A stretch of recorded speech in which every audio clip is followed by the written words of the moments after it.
Ambassador Parthasarathy, why do they do this? Do they enjoy, there is this sadomasochistic pleasure that they get themselves and go ahead and get themselves, call themselves for a global whipping every time? Be Shah Mahmood Qureshi or Imran Khan. Who is Pakistan to go and advise and talk about it, talk about humanity and human rights to anybody in the world? Because they themselves have the shoddiest and the poorest records. Anand, let me tell you something. I would like Shah Mahmood Qureshi to have a long life and long continue being the foreign minister of Pakistan, because he does us so much good that we don't have to engage in anything. He makes a fool of himself. But that's another point. In fact, I've seen foreign ministers in Pakistan since the 90s, people of the caliber of Sahibzada Yaqub Khan. And I tell you, they were really, really good. Shah Mahmood Qureshi is pathetic. He offended the Americans to start with in the last term. And right now, what is he trying to prove? The position he is taking, condemning Israel, then pretending that he wants to be neutral. The fact of the matter is that we have been talking to all the world. In fact, as a member of the Security Council, we have been in close touch with the debate. We have equally good relations with Israel and the Palestinians. Don't forget Prime Minister Modi's visit to the Palestinian capital, where he was welcomed with respect and honor. Has any Pakistani Prime Minister been there? So I don't worry myself about Pakistan, because I want, as I said, a long life for Shah Mahmood Qureshi. The fact of the matter is that our position was very clear. Look, there are problems which the Arab population are having in Jerusalem and elsewhere. And there is a strong element amongst the Arabs there in Gaza who are taking to weapons and have, in fact, they are not the legitimate Palestinian government. The legitimate Palestinian government is elsewhere. Exactly. But the Gaza invites attention because there are some powers which send them weapons clandestinely, and violence breaks out. What we have been saying and the world has been saying, and what now, not Pakistan, but Egypt, who's not very fond of Pakistan, are going to negotiate is a settlement. And we have been the one most strongly in the UN Security Council urging the Israelis also that in recent days the Palestinians have a point, but the two of you to sit down and do it. Well, that's worked. The two of them are sitting down, but you're having a very good mediator, Egypt. Egypt is the one Arab country with equally good relations with Israel and the Palestinians. So let's leave it at that. And Egypt has also fought a war with Israel. Israel and Egypt have fought wars with each other in the past. But my question also is, Ambassador Parthasarathy, there's a difference. There is a difference between Israel and the Palestine conflict or the Gaza conflict and Israel and Hamas. Hamas are not Palestine. Yes. That is something which is very clear. This is exactly what Pakistanis tried to do, trying to give the Hizbullah and Hurriyat legitimacy and equating them with Kashmir. And this is exactly what they're doing with the terrorist outfit that is Hamas, and this is Pakistan doing. There are reports that are suggesting that the Pakistanis have actually trained a lot of the Hamas terrorists. The weapons are going there from Iran. Fact that 4,000 rockets were fired by the Hamas on Israel has escaped Pakistan's attention.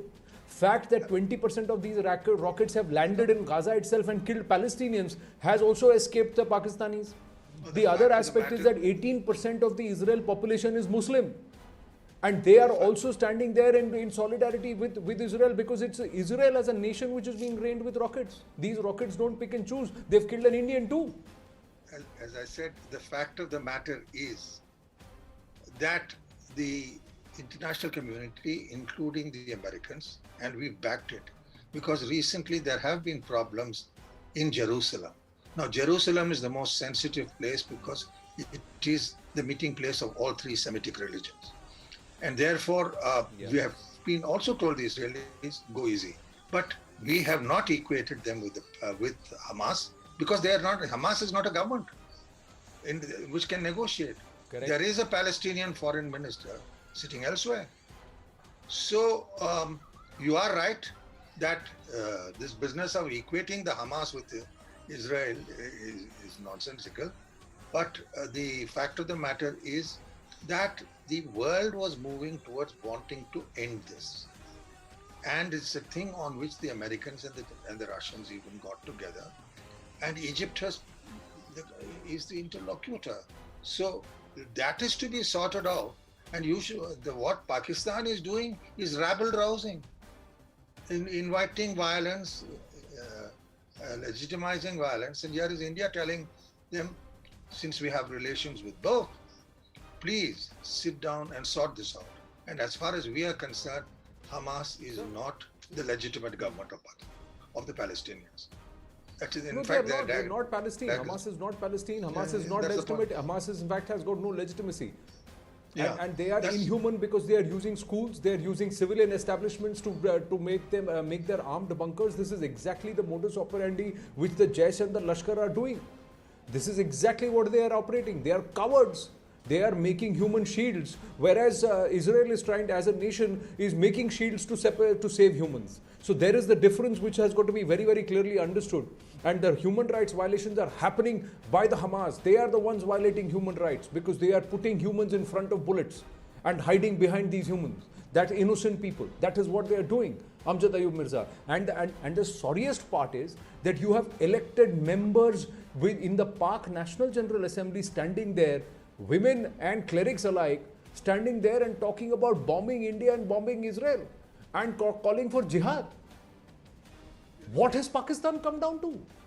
I have one thing, Anand. I loved serving in Pakistan because they have a lot of sensible people, but the guys who take the decisions, the rabble-rouse, they are the ones who call the shots. So as long as these fellows are just calling the shots, what Pakistan says is immaterial, because they pretend, for reasons of religion, that they will back only Islamic organizations, and Hamas falls into that category. So the reality is Hamas, the Palestinians as a whole, yes, the Hamas has Islamist inclinations, but the Palestinians as a whole, as I said, sitting in their capital, are different. And therefore, what the world is finding, and this is what the world is finding, is to find ways to maintain peace. And I think one of the most important things is how do I ensure that Hamas does not have the sort of weapons it is carrying around just now. That is illegally done. No, that is true. So the fact is, let's question, how did the Hamas get 4,000 rockets? Who gave them these rockets? Who are the people who've been trained, and where did they get trained to fire these rockets as a terrorist outfit? Why are nations trying to justify terrorism, firing of rockets and bloodshed in the name of religion, in the name of Allah? That is what 18% of Israel's population is Muslim. So these rockets are also landing on Muslims. So you're killing Muslims in the name of Islam. What's the logic behind this? Well, I'm just going to bring in our other panelists, Ambassador